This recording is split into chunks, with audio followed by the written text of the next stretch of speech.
यामी गौतम और इमरान हाशमी की फिल्म हक में ऐसा क्या दिखाया गया है जो इस पर इतना बवाल हो रहा है।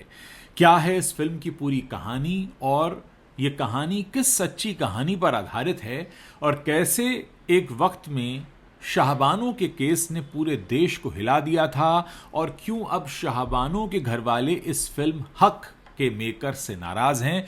यही सारी बातें हम इस वीडियो में आपसे करने जा रहे हैं।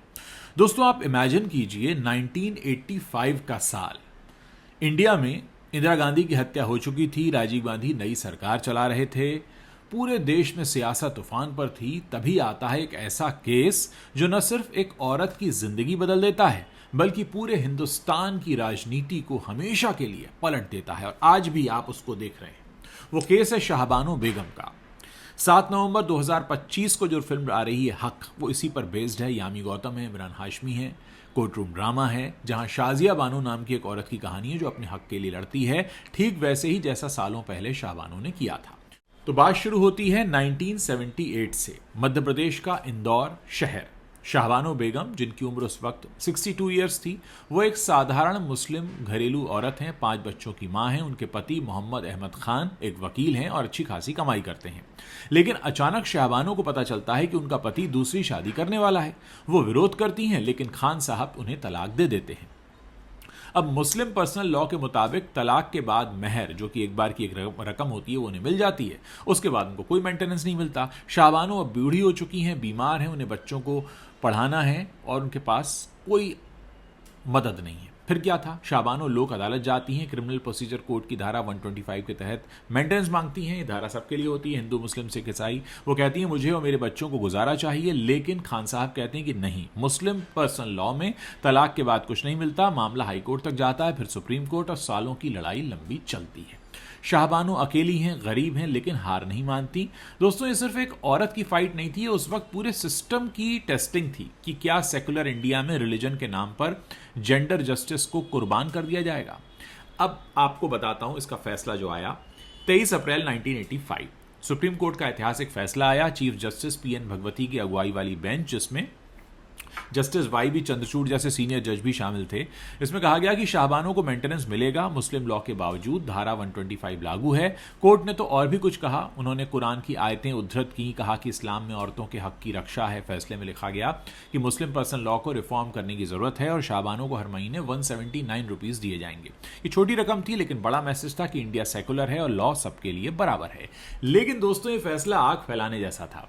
मुस्लिम उलेमा, मौलाना, all India Muslim personal law board सड़क पर उतर आए। उन्होंने कहना शुरू किया कि हमारी धार्मिक आज़ादी पर हमला है, कोर्ट कुरान में दखल न दे। लाखों मुसलमानों ने इसके विरोध में रैली निकाली। अब दिल्ली से लेकर लखनऊ तक हंगामा खूब मचा। दूसरी तरफ महिलाओं के ग्रुप्स, सेकुलर लोग, हिंदू संगठन इसे सपोर्ट कर रहे थे। बोले ये जेंडर इक्वेलिटी का केस है। शाहबानो को हीरो बना दिया गया उस वक्त। लेकिन प्रेशर इतना था कि राजीव गांधी की जो कांग्रेस सरकार थी वो घबरा गई उस समय। अब सुनिए आप कैसे ये केस पूरी सियासत को बदल देता है। 1986 में राजीव सरकार ने एक एक्ट पास किया, Muslim women protection of rights on divorce act. ये सुप्रीम कोर्ट के फैसले को सीधा ओवरराइड कर गया। अब तलाकशुदा मुस्लिम औरतों को सिर्फ 90 दिनों तक का ही मेंटेनेंस मिलेगा, इसमें कहा गया। उसके बाद वक्फ बोर्ड या रिश्तेदारों पर अब जिम्मेदारी रहेगी और शाहबानो का केस खत्म होता है। एक तरह से उनसे उनका हक जो कोर्ट ने दिया था वो छीन लिया सरकार ने। दोस्तों, ये डिसीजन जो था वो पॉलिटिकल सुइसाइड था। कांग्रेस ने मुस्लिमों को खुश करने की कोशिश की, लेकिन हिंदू वोटर्स गुस्सा हो गए। बोले सेकुलरिज्म का मतलब अल्पसंख्यकों का तुष्टीकरण है। ये तो बीजेपी, जो उस वक्त बहुत छोटी पार्टी थी, उसने इसे खूब भुनाया और लाल कृष्ण आडवाणी जैसे लीडर्स ने हिंदुत्व का एजेंडा शुरू कर दिया। फिर 1989 के चुनाव में राम मंदिर मूवमेंट शुरू हुआ, बाबरी मस्जिद विवाद भड़का। 1992 में ढांचा गिराया गया, पूरा सांप्रदायिक पोलराइजेशन इसी से जन्मा। कांग्रेस का वोट शेयर गिरने लगा, बीजेपी चमकने लगी। 2014 और 19 में मोदी जी की जो बीजेपी, उसने UCC यानी यूनिफॉर्म सिविल कोड का मुद्दा उठाया। ये ठीक मामला जो ऐसा था कि शाहबानो के फैसले से ही इंस्पायर्ड हो रही थी हमारे देश की राजनीति। और ट्रिपल तलाक जो फैसला है ये भी शाहबानो का ही एक तरह से आप वंशज है। 2016 में शायरा बानो नाम की एक मुस्लिम औरत ने सुप्रीम कोर्ट में चैलेंज किया कि ट्रिपल तलाक असंवैधानिक है, ठीक वैसे ही जैसे शाहबानो ने मेंटेनेंस मांगा था। 2017 में SC ने कहा कि ट्रिपल तलाक महिलाओं के अधिकारों का उल्लंघन है। फिर 2019 में मोदी सरकार ने कानून बनाया और ट्रिपल तलाक पर बैन लग गया। अब आप देखिए, दोनों केसेस में सुप्रीम कोर्ट ने पर्सनल लॉ को चैलेंज किया। दोनों में ही उलेमा विरोध में सड़कों पर उतरे और दोनों ने ही पॉलिटिक्स को पोलराइज कर दिया, दो हिस्सों में बांट दिया। शाबानों ने बीज बोया, शायरा ने फसल काटी, लेकिन फर्क यह कि शाबानों का फैसला पलट दिया गया, शायरा का लागू हो गया। दोनों ने दिखाया कि मुस्लिम महिलाओं के हक रिलीजन से ऊपर है। एक तरफ मुस्लिम पर्सनल लॉ था, दूसरी तरफ सुप्रीम कोर्ट का फैसला और बीच में सरकार।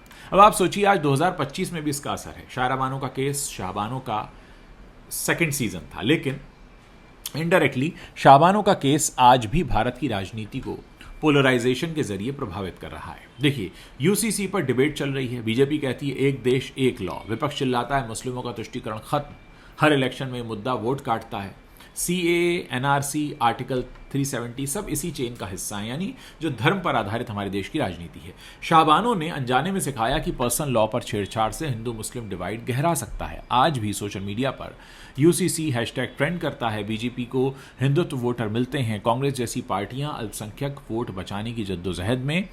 ये केस एक तरह से वोट बैंक का हथियार बन गया, एक तरफ जेंडर जस्टिस, दूसरी तरफ रिलीजियस आइडेंटिटी। महिलाओं के ग्रुप्स कहते हैं शाहबानो की जो जीत है वो अधूरी है, लेकिन राजनीति में ये पोलराइजेशन का असली फ्यूल है।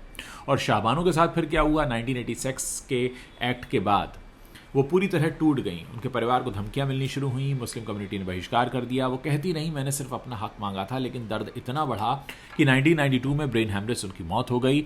उनकी उम्र सिर्फ 73 साल की उम्र में हुई और आज वो हमारे बीच नहीं है, लेकिन उनकी स्टोरी अभी भी जिंदा है। उनके बेटे ने बाद में कहा माँ को गलत किया गया, माँ के साथ बहुत गलत हुआ। ये केस दिखाता है कि छोटी सी फाइट कैसे पूरे देश में एक तूफान ला सकती है।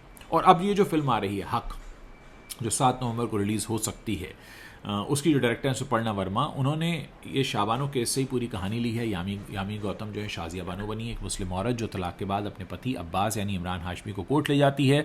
स्टोरी वैसी ही है, पति छोड़ देता है, बच्चे भूखे हैं, लेकिन शाजिया हार नहीं मानती। कोर्ट में बहस चलती है रिलीजन वर्सेस राइट्स की। टीज़र अगर आप देखेंगे तो आपको समझ में आ जाएगा। मेरा हक लौटाओ, ये फिल्म केस को रीइमेजिन कराता है और कैसे औरत की फाइट जो है वो एक पूरे देश की राजनीति को बदल देती है, कैसे पूरे ट्रिपल तलाक वाले फैसले हों या जो देश में राजनीति का भी स्तर है। आप सोचिए, सब कुछ शाहबानो केस से आप समझ सकते हैं कि शुरू हुआ था। तो दोस्तों, शाहबानो का केस ये बताता है कि जस्टिस कभी आसान नहीं होता, लेकिन वो चेंज लाता है। ट्रिपल तलाक से तुलना करें तो साफ है, महिलाओं के हक की लड़ाई चल रही है, लेकिन पोलराइजेशन रुकने का नाम नहीं ले रहा है।